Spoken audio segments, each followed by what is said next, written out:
দেখুন, পাপ কিন্তু বাপকেও ছাড়ে না। মমতা বন্দ্যোপাধ্যায় এবং তার সরকার, বিশেষ করে তার শাসক দল, তার দলের নেতাকর্মীরা বিরোধীদের সাথে ঠিক যা যা করেছে, এখন তার সাথেও ঠিক একই রকম ঘটনা ঘটছে। তিনি এতদিন যা যা করে এসেছেন, আজকে তার সাথে ঠিক তাই তাই ঘটে আসছে। দেখুন, এতদিন তিনি যা যা করেছেন, আজকে তার ফল সুদে আসলে তিনি একেবারে পাচ্ছেন। এটাই হয়তো হওয়ার ছিল। আপনারা দেখছেন সাজবেলা, আর আমি রয়েছে সুজয়। যদি ভিডিওটা ভালো লাগে না, অবশ্যই চ্যানেলটিকে সাবস্ক্রাইব করে পাশে থাকবেন। আমি প্রাক্তন মুখ্যমন্ত্রী মমতা বন্দ্যোপাধ্যায়ের কাছে একটা অনুরোধ করব, আপনি দয়া করে রাস্তায় নামুন। আপনি আপনার কর্মী, আপনার দলের নেতাকর্মীরা যারা আছেন তাদেরকে বাঁচান।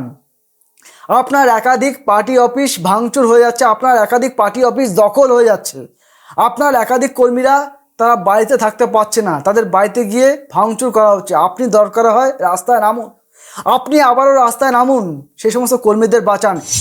একটা সময় আপনার দলের নেতারাই বিজেপি, সিপিএম, কংগ্রেস সহ একাধিক পার্টি অফিস তারা দখল করেছে, একাধিক পার্টি অফিস ভাঙচুর করেছে, একাধিক নেতাদের তারা ভাঙিয়ে এনেছে, একাধিক লোকজনকে তারা মারধর করেছে, একাধিক লোকের বাড়ি তারা ভেঙেছে। আপনার দলের লোকজন, আপনি শাসক দলে যখন ছিলেন, আপনি সে সময় শাসক দলের মুখ্যমন্ত্রী ছিলেন, আপনার দলের লোকজন অনেক অপকর্ম করে বেরিয়েছে। এইবার সেসব কিন্তু আপনি এখন সুদে আসলে পাচ্ছেন। আজকে ঠিক ভাবুন, আজকের দিনে দাঁড়িয়ে উপলব্ধি করুন আপনার সাথে কোনো তাই তাই ঘটছে। দেখুন, আগে সে পুরনো কথা বলে এখন আর সময় নষ্ট করতে চাইছি না। এখন আমি আপনাকে যেটা বলবো, আপনি এখন প্রাক্তন মুখ্যমন্ত্রী, আপনি নিজেকে মনে করুন যে মানুষ আপনাকে প্রত্যাখ্যান করেছে, মানুষ আপনাকে ভোট দেয়নি, মানুষ আপনার প্রতি একেবারেই ক্ষুব্ধ ছিলেন, মানুষ আপনাকে আর সমর্থন করেনি, সেটা আপনি মনে করুন। আপনি এখন আর রাগ অভিমান করে বসে থাকবেন না যে কেন মানুষ আমাকে হারালো, কেন মানুষ আমাকে ভোট দেয়নি, কেন নির্বাচন কমিশন এই করলো, কেন বিজেপি ওই করলো। এইসব নিয়ে এখন ভাবার দরকার নেই। আপনি বরং যেটা করতে পারেন, আপনি আপনার কর্মীদেরকে বাঁচান। তারা একটা সময় রংবাজি করেছিল, গায়ের জোর দেখিয়েছিল, তাদের হাতে যেহেতু ক্ষমতা ছিল, আপনি যেহেতু ক্ষমতায় ছিলেন, তাদের হাতে প্রশাসন ছিল, তারা অনেক কিছু করেছে, আমরা জানি। তো এখন আর তাদের যেহেতু কিছু করার নেই, তারাও এখন বিপদে আছে, আপনার কর্মীরা বিশেষ করে এখন বিপদে আছে, ঠিক আছে? তো তাদেরকেও একটু শান্ত থাকতে বলুন, তাদেরকে একটু নিরাপদে থাকতে বলুন, এবং যে সমস্ত কর্মীরা একটু বিপদে আছে আপনি তাদের পাশে দাঁড়ান। দরকার আপনি আইনি পথে হাঁটুন। আপনার যদি কিছু বলার থেকে আপনি আদালতে বলুন। আপনি অযথা নির্বাচন কমিশন সহ বিজেপির উপরে অযথা রাগ করে লাভ নেই। এখন মানুষের রায় বলে আপনি অন্তত সেইটুক নিজের মনকে বোঝান, সেভাবে নিজেকে আবার গড়ে তুলুন। দরকার আপনি প্রথম দিয়ে, আপনি 2011 সালের আগে যেরকম বিরোধী নেত্রী ছিলেন, ঠিক আপনাকে যেরকমভাবে মানুষ অগ্নিকন্যা হিসেবে জানতো, আপনাকে ঠিক যেরকমভাবে মানুষ বিরোধী নেত্রী হিসাবে জানতো, যে আপনি বিরোধী নেত্রী হিসাবে একেবারে সফল, আপনি যেভাবে আন্দোলন করার একজন মানুষ। দেখুন, আমি যতদূর জানি আপনি হেরে যাওয়ার মানুষ নন, আপনার মনের মধ্যে সেই জোরটা রয়েছে। আপনি একটা সময় বিরোধী নেত্রী হিসেবে সারা ভারতবর্ষের বুকে আপনি দেখিয়ে দিয়েছিলেন যে আপনি বিরোধী নেত্রী হিসেবে কতটা করতে পারেন। একটা 34 বছরের বামফ্রন্টের সরকার আপনি ফেলে দিয়েছেন, এটা মাথায় রাখতে হবে। আপনার জন্য দীর্ঘদিন বিজেপি এই রাজ্যে ক্ষমতায় আসতে পারেনি। বিজেপি সমস্ত রাজ্যে ক্ষমতায় আসলো, এই পশ্চিমবঙ্গে ক্ষমতা দখল করতে কিন্তু বিজেপির অনেকটা সময় লেগে গেল। তাই তো আমি আপনাকে বলবো যে আপনি কিন্তু নেত্রী হিসাবে যথেষ্টই আপনার গ্রহণযোগ্যতা রয়েছে, বিশেষ করে আপনি বিরোধী নেত্রী হিসাবে। তাই আপনি প্রয়োজনে আবার রাস্তায় নামুন। আপনি এতদিন যেরকম ক্ষমতায় ছিলেন, আপনি এতদিন মুখ্যমন্ত্রী হিসেবে ছিলেন, আমি বুঝতে পারছি যে আপনি এতদিন মুখ্যমন্ত্রী হিসেবে ছিলেন, আপনি একটা কি বলবো, ক্ষমতার অলেন্দে কোনো মানুষ থাকলে না, সেই মানুষটা যখন ক্ষমতা থেকে সরে যায় তখন আর সেই মানুষটা সেভাবে আর নিতে পারে না, তখন তার কাছে না খারাপ লাগে। যখন আপনি এতদিন মুখ্যমন্ত্রী ছিলেন, জেড প্লাস তার বেশি ক্যাটাগরি নিরাপত্তা পেতেন, সবাই আপনাকে ম্যাডাম স্যালুট দিত, পুলিশরা আপনাকে, সবাই অফিসাররা আপনাকে ম্যাডাম বলতো, সাধারণ মানুষ আপনাকে দিদি বলতো, এখনও বলে, পুলিশ আপনাকে স্যালুট করতো, সব মানছি। মুখ্যমন্ত্রীর চেয়ার ছাড়তে ইচ্ছা করছে না, সেটাও মানছি।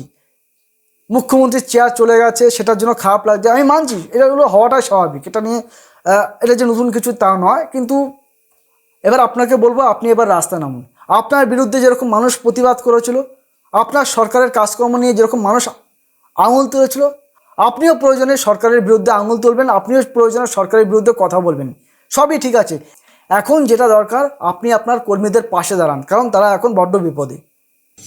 আর ভারতীয় জনতা পার্টি অর্থাৎ বিজেপিকে যেটা বলবো, আপনারা সরকারে এসেছেন, প্রচুর সংখ্যক আসন নিয়ে আপনারা সরকারে এসেছেন, মানুষ আপনাদের কাছে অনেক কিছু প্রত্যাশা করে, মানুষের অনেক স্বপ্ন আছে যেগুলো আপনারা পূরণ করবেন, সেই আশা আপনাদের কাছে রাখি। পাশাপাশি আপনাদেরকে বলবো, এই যে ভোট পরবর্তী যে হিংসাটা শুরু হয়েছে, এই যে ভোট পরবর্তী যে সমস্যাটা চালু হয়েছে, একাধিক তৃণমূল কংগ্রেসের পার্টি অফিস ভাঙচুর হচ্ছে। আমি মানছি তৃণমূল কংগ্রেসের নেতারা আপনাদেরও পার্টি অফিস ভেঙেছে, আপনাদেরও অফিস ভাঙচুর করেছে, আপনাদের অনেক অফিস দখল করেছে। শুধুমাত্র আপনাদের নয়, সিপিএম কংগ্রেস তাদেরও অফিস দখল করেছে। এই তৃণমূল নেতারা তারা অনেক ভুল করেছে, তারা অনেক রংবাজি করেছে, আমি জানি তারা অনেক রংবাজি করেছে, এটা অস্বীকার করার জায়গা নেই। কিন্তু তারাও ভুল করেছিল বলে আজকে তাদেরকে মানুষ একেবারে নবান্ন থেকে রাস্তায় নামিয়ে দিয়েছে, তাদের থেকে ক্ষমতা আজকে চলে গেছে। মানুষ কিন্তু এগুলো সহ্য করেনি, মানুষ একটু ধৈর্য ধরে অপেক্ষা করছিল, মানুষ একটু ধৈর্য ধরে ছিল। কিন্তু তারা যখন সুযোগ পেল তাদেরকে কিন্তু একেবারে সরকার থেকে ফেলে দিয়েছে। যেহেতু মমতা বন্দ্যোপাধ্যায় শাসন ব্যবস্থার প্রতি মানুষের যেরকম আস্থা বিশ্বাস কিচ্ছু ছিল না, এমনকি ভরসাও ছিল না, যার জন্য মানুষ কিন্তু এই সরকারকে ফেলে দিয়েছে। তো সেই ভুলটা দয়া করে আপনারা করবেন না। দেখুন, আপনাদের কর্মী সমর্থকরা তারা একটু বেশি উৎসাহ হয়ে অনেক তৃণমূল কংগ্রেসদের যে সমস্ত নেতারা আছেন তাদের বাড়ি ভাঙচুর করছে, তাদের বাড়িতে গিয়ে উল্টাপাল্টা কথা বলছে, তাদেরকে জোর করে জয় শ্রীরাম বলানোর চেষ্টা করছে, তাদের গায়ে গেরুয়া আবির লাগিয়ে দিচ্ছে, এমনকি তাদেরকে হুমকি ধুমকি দিচ্ছে। এগুলো তাদেরকে বন্ধ করতে বলুন। আপনি জানি আপনারা ইতিমধ্যে সেই বার্তা দিয়েছেন, পাশাপাশি আপনারা পুলিশকে বলুন আরও কঠোর হতে, এই ধরনের হিংসা বন্ধ হোক। তৃণমূল কংগ্রেস করেছে বলে আপনারাও করবেন সেটা একদমই না। আপনারা বরং তৃণমূল কংগ্রেসের কর্মীদেরকে বাঁচান। আপনারা এখন সরকারে আছেন, আপনাদের দায়িত্ব এখন অনেক বেশি। আপনারা ভুলে যান আপনাদের সাথে কী কী হয়েছিল। আমি জানি আপনাদের সাথে অনেক কিছু হয়েছিল, অনেক বিজেপির যে সমস্ত ভাই বোনেরা আছেন তারা জানি, তারা দীর্ঘদিন ধরে অনেক লড়াই করে অনেক ঝড় ঝাপটা পেরিয়ে আজকে এই ক্ষমতায় এসেছেন। আপনারা আজকে আপনাদের অনেক প্রচেষ্টার ফলে আজকে আপনারা ক্ষমতায় এসেছেন, এটা একদিনে হয়নি। তার জন্য এই পশ্চিমবঙ্গ অনেক ত্যাগ আপনাদেরকে সহ্য করতে হচ্ছে, অনেক ত্যাগ করার পরে আজকে আপনারা এই ক্ষমতায় এসেছেন। তো আপনাদের মধ্যে একটা খারাপ লাগা কাজ করতে পারে, আপনাদের মধ্যে একটা রাগ অভিমান ক্ষোভ থাকতে পারে, এটা থাকাটা স্বাভাবিক। তাই বলে আপনারা যেহেতু আজকে সরকারে চলে এসেছেন, এইসব রাগ অভিমানকে একেবারে ভুলে যান। আজকে আপনারা শাসক, আপনারা মানুষকে ভালো রাখবেন, আপনারা সাধারণ মানুষকে কীভাবে ভালো রাখবেন সেটা আপনাদের মাথায় রাখতে হবে। যে তৃণমূল কংগ্রেস এতদিন শাসকের আসনে বসেছিল তারা আজকে বিরোধী হয়ে গেছে, তারা যে সমস্ত ভুল করেছিল তাদের ভুলের মাসুল আজকে তারা গুনছে। মানুষ তাদেরকে ফেলে দিয়েছে, তারা ভুল করেছে বলে আজকে তারা বিরোধী আসনে চলে এসেছে। তারা একেবারে কোথায় 200-র উপরে আসনে তারা ক্ষমতায় ছিল, সেখান থেকে তারা আজকে 80-তে নেমে এসেছে। তাদের ভুলের জন্য কিন্তু তারা আজকে নেমে এসেছে। যেই পাপ তৃণমূল কংগ্রেস করেছিল সেই পাপ কিন্তু আজকে তৃণমূল কংগ্রেসের উপরেই এসে পড়েছে। যে তৃণমূল কংগ্রেস এতদিন রংবাজি করতো, সেই তৃণমূল কংগ্রেসের উপরেই মানুষ আজকে রংবাজি করছে। তবে যারা করছেন তারা প্লিজ থেমে যান, আপনারা সংযত হন।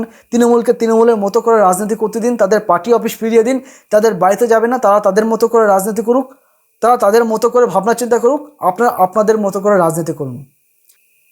সবাই মিলেই তো রাজনীতি করবে, এটাই তো গণতন্ত্র, এটাই তো ভালো লাগার জায়গা। আর তৃণমূল নেত্রী মমতা বন্দ্যোপাধ্যায়, তাকে এবং তার শাসক দলকে অনুরোধ করব, বিশেষ করে তৃণমূল নেত্রীর কাছে আমার একটা অনুরোধ রইল। আপনি এখন প্রাক্তন মুখ্যমন্ত্রী, আপনি একটা সময় মুখ্যমন্ত্রী ছিলেন, আপনি একটা সময় বিরোধী নেত্রী ছিলেন, আপনি একটা সময় কেন্দ্রের মন্ত্রী ছিলেন, আপনার গ্রহণযোগ্যতা সারা ভারতবর্ষে রয়েছে, এখনও রয়েছে। আপনি হেরে গেলেও আপনার রয়েছে, আপনাকে সারা ভারতবর্ষের মানুষ চেনেন। আপনি সারা ভারতবর্ষের একজন বিখ্যাত রাজনীতিবিদদের মধ্যে আপনিও পড়েন আমি মনে করি। তো আপনি আবার রাস্তায় নামুন, আপনি আপনার কর্মীদের পাশে থাকুন। আপনার মধ্যে যদি ইচ্ছা থাকে, আপনার মধ্যে যদি সেই শক্তি সাহস থাকে, আপনার মনের মধ্যে যদি সেই উৎসাহ থাকে, তাহলে আপনি রাস্তায় নামুন। আবার নতুন করে একটা সময় যেরকম বিরোধী আসন থেকে সরকারে এসেছিলেন, আবার ঠিক সেভাবে বিরোধী রাজনীতি শুরু করুন। প্রয়োজনে আবারও আপনি ঘুরে দাঁড়াবার চেষ্টা করুন। আপনি ইতিমধ্যে একটা বার্তা দিয়েছেন যে আপনি আবারও ঘুরে দাঁড়াবেন, তাহলে সেই চেষ্টা করুন যেন আপনি ঘুরে দাঁড়াতে পারেন। আপনিও সরকারের সমালোচনা করুন, যেরকমভাবে এতদিন আপনার সরকারের সমালোচনা যেরকমভাবে বিরোধীরা করেছে, আপনিও ঠিক একই রকমভাবে আপনার যারা বিরোধী আছে তাদের সমালোচনা করুন। ব্যাস, তাহলেই তো হয়ে যায়, তাহলে তার কোনো কথা থাকতে পারে না। তাছাড়া প্রাক্তন মুখ্যমন্ত্রী মমতা বন্দ্যোপাধ্যায়, আপনার কাছে আমার আরও একটা অনুরোধ থাকবে। আপনার দলের যে 80 জন বিধায়ক রয়েছে নবনির্বাচিত, তাদের মধ্যে অন্ততপক্ষে আপনি 10, 20, 30, 40, 50 জন, অন্ততপক্ষে 50 জন, আবারও বলছি অন্ততপক্ষে 50 জনকে আপনি বাদ দিয়ে রাখুন। মানে আপনি নিজে মনে মনে বাদ দিয়ে রাখুন যে 50 জন খুব শিগগিরই বা সময়ের সাথে সাথে হয়তো তারা দল বদলে অন্য দলে চলে যাবে। এটা নিয়ে কোনো সন্দেহ নেই, আমি জানি এটা নিয়ে আপনার মনেও কোনো সন্দেহ নেই। কারণ আমাদের পশ্চিমবঙ্গের রাজনীতিটাই এরকমভাবে তৈরি। একটা সময় যেরকমভাবে আপনিও অন্য দলের রাজনীতি বিদদেরকে ভাঙিয়ে এনেছেন, আজকে আপনার দলের রাজনীতিবিদদেরকেও কিন্তু অন্য দল ভাঙিয়ে নিয়ে চলে যাবে। এইটাই সিস্টেম। 2011 সালের পর থেকে যেরকম শোনা যায় যে আপনি অন্য অন্য দলের এমএলএ এমপিদেরকে নিয়ে এসেছেন আপনার দলে, আজকে আপনার দল থেকেও তারা চলে যাবে অন্য দলে। এটাই আপনি যেরকম করেছেন আজকে আপনার সাথে তাই হবে। আপনি ধরে নিন যে আপনার দলের অন্ততপক্ষে 50 জন বিধায়ক তারা দল বদলু হয়ে অন্য দলে চলে যাবে। আপনার কিন্তু 80 জনের মধ্যে 30 জন হয়তো পড়ে থাকবে, হয়তো 30 জন পড়ে থাকবে। যদি খুব কপাল খারাপ আপনার না থাকে তাহলে হয়তো আরও কমে যেতে পারে। আমি ধরে নিচ্ছি কমপক্ষে 30 জন আপনি হয়তো পাবেন, যে 30 জনকে নিয়ে কিন্তু আপনার লড়াই করতে হবে। তাই আপনার কাছে আমার অনুরোধ থাকবে, আপনি কখনোই ভাববেন না যে আপনার দলের 80 জন বিধায়ক আছে। আপনি সবসময় মনে রাখবেন যে আপনি 25 থেকে 30 জন বিধায়ক নিয়ে আপনার সংগ্রাম, বা আপনাকে এইটা নিয়েই আপনাকে রাস্তায় থাকতে হবে। আপনাকে এই 25-30 জন বিধায়ক নিয়েই আপনাকে আগামী দিন চলতে হবে, সেটা আপনাকে মাথায় রাখতে হবে। আপনি কখনোই ভাববেন না যে আপনার 80 জন এমএলএ আছে, কারণ তাদের মধ্যে 50 জনই দলবদ্ধ হয়ে চলে যাবে। ইতিমধ্যে হয়তো অনেকে যোগাযোগ করেও ফেলেছে, হয়তো সামনের দিনে আমরা এক এক করে দেখতে পাবো। তারা বলবে তৃণমূলের থেকে কাজ করতে পারছে না, তারা অভিষেক বন্দ্যোপাধ্যায়ের নামে উল্টোপাল্টা বলবে, আপনার নামে বলবে, তৃণমূলের নামে বলবে, আইপ্যাকের নামে উল্টোপাল্টা বলবে, সব বলছে তারা দলবদ্ধ হয়ে অন্য দলে চলে যাবে। এটা নতুন কিছু না, সেটা আপনিও জানেন। তাই তো আপনাকে আবারও বলছি, আপনি 25-30 জন বিধায়কের সঙ্গ নিয়েই আপনি চলুন। আপনি সেটাকেই মনে রাখুন, যে থাকে থাকবে, যে না থাকে না থাকবে। তাহলে আপনাকে আমি এটাই বলবো, সর্বশেষ আরও একবার বলছি, আপনার দলের যে সমস্ত কর্মীরা আছে তাদের পাশে আপনি দাঁড়ান, তাদেরকে আবার নতুন করে উজ্জীবিত করুন। আপনার পার্টি অফিসকে আপনি বাঁচান, যে সমস্ত পার্টি অফিস আপনার দখল হয়ে গেছে সেগুলোকে আবার ফিরিয়ে আনুন। দেখুন, বিরোধী নেত্রী হিসাবে আপনার কিন্তু আলাদা একটা গ্রহণযোগ্যতা রয়েছে। আপনাকে মানুষ বলে অগ্নিকন্যা, এমনি এমনি কিন্তু বলে না। আপনি সেই বিরোধিতা জায়গাটা আপনি আবার ফিরে আসুন, আপনি নতুন করে দলকে আবার নেতৃত্ব দিন। তাছাড়া বিজেপি নেতাকর্মীদেরকে আরও একটা অনুরোধ করব, তৃণমূলের যে সমস্ত পঞ্চায়েত, পৌরসভা বা কার্যালয়গুলো আছে, বা তৃণমূলের যে সমস্ত ঘরগুলো রয়েছে, আপনারা দয়া করে আগ বাড়িয়ে দখল করতে যাবেন না। তাদেরকে তাদের মতো করে রাজনীতি করতে দিন। আপনারা নিজেরা ভোটে লড়ে ক্ষমতায় আসুন, আপনারা পঞ্চায়েতে আসুন, পৌরসভায় আসুন, তবে সেটা নির্বাচিত হয়ে আসুন। অযথা দখলদারি করতে যাবেন না, কোনো পার্টি অফিসও দখল করবেন না। যদি কোনো তৃণমূলের নেতা ভুল করে থাকে তাকে ক্ষমা করে দিন। আর যদি কোনো বিজেপি নেতারা অতি উৎসাহ হয়ে কোনো পার্টি অফিস যদি ভাঙচুর করে, বা কোনো তৃণমূল নেতাদের উপরে যদি কোনো খারাপ কাজ করে, বা কোনো তৃণমূল নেতাদের উপরে যদি তারা কোনো যেটা কাম্য না সেই ধরনের কাজ যদি করে, তাহলে আপনারা তাদেরকে থামান, তাদেরকে বোঝান। আপনাদের দায়িত্ব কিন্তু এখন সবচেয়ে বেশি। তাহলে চলুন, ভিডিওটা আমি এখানে শেষ করছি। যদি ভিডিওটা ভালো লাগে না, অবশ্যই আপনারা আমাদের পাশে থাকবেন।